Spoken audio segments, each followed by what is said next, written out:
CBSE 12ാം class പരീക്ഷ പുനർമൂല്യനിർണ്ണയത്തിന് അപേക്ഷിക്കാനുള്ള സമയം അവസാനിച്ചു. ഇന്നലെ രാത്രി 11:59 വരെയായിരുന്നു സമയം അനുവദിച്ചിരുന്നത്. സാങ്കേതിക തടസ്സങ്ങൾ കാരണം അപേക്ഷ സമർപ്പിക്കാൻ സാധിച്ചിരുന്നില്ല എന്നറിയിച്ച നിരവധി വിദ്യാർത്ഥികൾ CBSEയുടെ സമൂഹമാധ്യമ പോസ്റ്റിന് താഴെ പരാതിപ്പെട്ടിട്ടുണ്ട്. ഡൽഹിയിൽ നിന്ന് ബൽറാം നെടുങ്ങാടി വിവരങ്ങളുമായി ചേരുന്നു. Balram, good morning. CBSE വിദ്യാർത്ഥികളെ സംബന്ധിച്ച് ഇപ്പോൾ കുറച്ച് നാളുകളായി അവർ വലിയ രീതിയിലുള്ള പ്രതിസന്ധിയിലൂടെയാണ് കടന്നുപോകുന്നത്. പുനർമൂല്യനിർണ്ണയവുമായി ബന്ധപ്പെട്ട് പലതരത്തിൽ CBSE അത് പരിഹരിക്കാൻ നോക്കുന്നുണ്ടെങ്കിലും വീണ്ടും പരാതി ഉയരുകയാണല്ലോ. ഇന്നലത്തെ ഈ പരാതി ഇനി എങ്ങനെ നേരിടാനാണ് CBSE തീരുമാനിച്ചിരിക്കുന്നത്?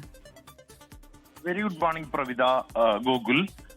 CBSEയുടെ പുനർമൂല്യനിർണ്ണയത്തിനുള്ള സമയപരിധി അവസാനിച്ച ഘട്ടത്തിലും വിദ്യാർത്ഥികളുടെ പ്രതിസന്ധി അവസാനിക്കുന്നില്ല എന്ന് തന്നെയാണ് സമൂഹ മാധ്യമങ്ങളിലൂടെയുള്ള പ്രതികരണങ്ങൾ വ്യക്തമാക്കുന്നത്.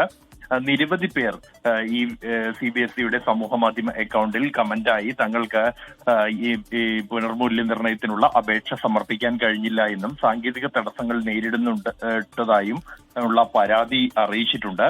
അതേസമയം ഈ പുനർമൂല്യനിർണ്ണയത്തിനായുള്ള അപേക്ഷ സമർപ്പിക്കാനുള്ള സമയപരിധി ഇന്നലെ രാത്രി 11:59 അവസാനിച്ചിരിക്കുന്നു ഔദ്യോഗികമായി. എന്തായാലും ഇത് ഒരു പരാതിയായി തന്നെ അറിയിക്കാനുള്ള നിർദ്ദേശമാണ് CBSEയുടെ ഭാഗത്തു നിന്നും ഉണ്ടായിരിക്കുന്നത്. ഇത് പരിഹരിക്കാനുള്ള നടപടികൾ ഉണ്ടാകും. ഇന്ന് ഈ കാര്യത്തിൽ കൂടിയാലോചന നടത്തി സമയപരിധി നീട്ടുന്നതടക്കമുള്ള കാര്യങ്ങൾ CBSE പരിഗണിക്കുന്നതായാണ് നമുക്ക് ലഭ്യമാകുന്ന വിവരം. ഈ വിഷയത്തിൽ ഇത്തരത്തിൽ ഈ പുനർമൂല്യനിർണ്ണയത്തിന്റെ വെബ്സൈറ്റ് ഒരു ദിവസം വൈകിയാണ് ആരംഭിച്ചതെങ്കിലും പിന്നീടും സൈബർ ആക്രമണങ്ങൾ ഉണ്ടാകുന്നു എന്ന് CBSE തന്നെ അറിയിച്ചിട്ടുണ്ട്. ഇക്കാര്യത്തിലുള്ള അന്വേഷണവും പുരോഗമിക്കുകയാണ്. അത്തരത്തിലുള്ള സൈബർ ആക്രമണമാണോ ഇതിന് കാരണമായത് എന്നതടക്കമുള്ള കാര്യങ്ങൾ പരിശോധിച്ച ശേഷമായിരിക്കും തുടർ നടപടികൾ ഈ വിഷയത്തിൽ ഉണ്ടാകുക.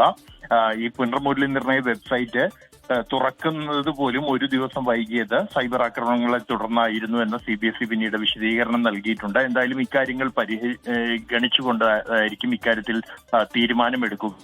IIT മദ്രാസിലെയും IIT കാൺപൂരിലെയും പ്രത്യേക സംഘങ്ങൾ അടങ്ങുന്ന സൈബർ സംഘം ഇക്കാര്യങ്ങൾ പരിശോധിച്ച് വരുന്നുണ്ട്. എന്തായാലും ഇതുമായി ബന്ധപ്പെട്ടുള്ള തീരുമാനം ഉടൻ തന്നെ ഉണ്ടാകുമെന്നാണ് CBSE വൃത്തങ്ങളിൽ നിന്നും ലഭിക്കുന്ന സൂചന.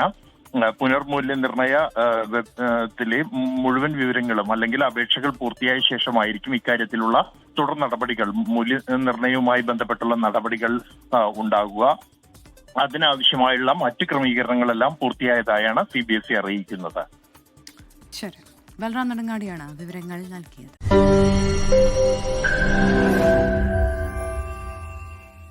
ലോകത്തെവിടെയായാലും ഏത് സമയത്തും 24 വാർത്തകളും ഓഗ്മെന്റഡ് റിയാലിറ്റി പാക്കേജുകളും എക്സ്പ്ലെയിനറുകളും വിശദമായി കാണാൻ ഞങ്ങളുടെ YouTube ചാനൽ നിങ്ങൾക്ക് സബ്സ്ക്രൈബ് ചെയ്യാം.